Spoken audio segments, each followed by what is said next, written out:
Hi, just doing a short little comparison video here. I just picked up my Glock 20 in 10mm yesterday. Very fine pistol. But I just wanted to give everybody a little comparison here to the actual first polymer pistol, which is the VP70Z Heckler & Koch. A lot of years have passed since the development of the VP70Z. It was first put into service in 1970, as the term VP70 stands for, 70 being the service, the year it was put into service, and Z standing for civilian. It was the first polymer frame pistol. It predates the Glock 17 by 12 years. The Remington nylon was actually the first polymer framed firearm that was ever produced. That was the Model 66. The Glock came along in 1982, is the first year it was put into service. The 10mm Glock here first came into service in 1991. Glock also offers a 6-inch barrel for the Glock 20. You can get a 15-round magazine comes standard with the gun, and you can also get a 10-round optional magazine. The only two chambered rounds that that Glock does not offer is the Glock 25 or the Glock 28 chambered in .380. It does not meet sporting purpose criteria under the Gun Control Act of 1968 per BATF rules. That's something I never knew. I thought any type of gun was still allowed in the United States, but I guess not. Anyway, getting back to the pistols here, like I said, the Glock 20 here, fabulous pistol. This is my first Glock. It actually took me this many years. I've always been an H&K firearm enthusiast. I never had anything against Glocks. I just never purchased one. It was always H&K. And when I look at this Glock here, I see a lot of similarities in the VP70Z.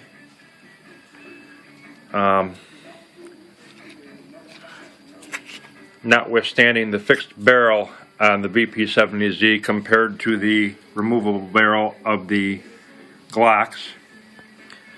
Kind of hard to see, but there's these small little tabs in the back here that the slide of the VP70Z actually ride on. The internal workings of the gun, probably a little bit similar, but not the same.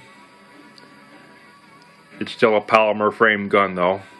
The larger trigger area for your finger under glove conditions, as you have with the Glock.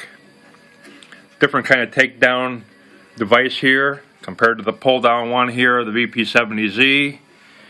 You have these little tabs here. You just pull it down, you slide it back, and instead of sliding it up and over like the VP70 does, you just push it forward and the gun disassembles, which I think is pretty cool.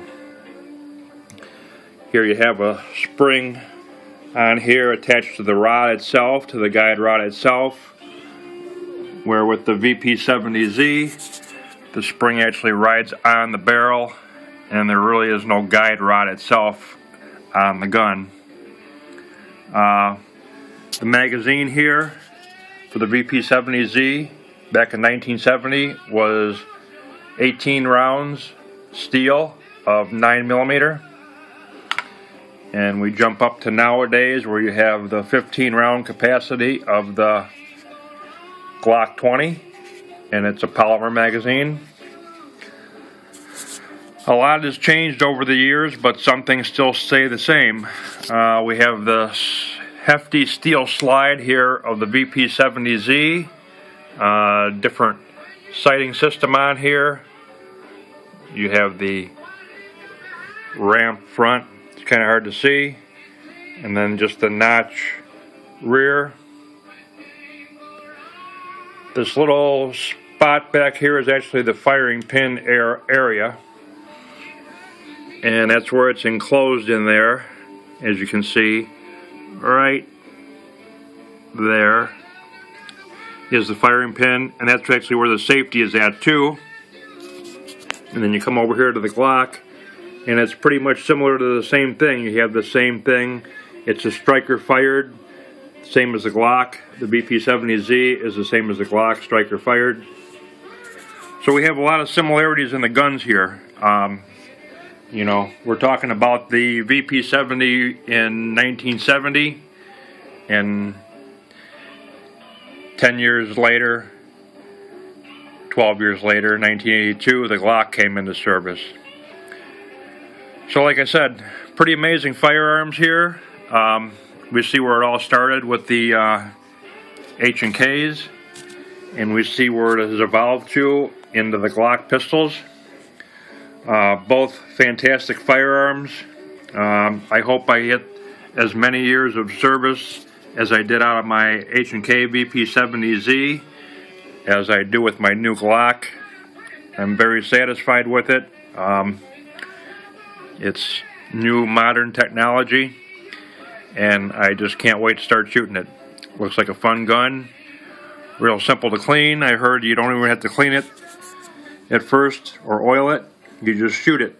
I've seen so many great videos out there from the Armory channel and other great videos people have produced on the Glocks, and it's just a fantastic firearm from what I've read. So can't wait. Hope everybody enjoyed this little comparison video.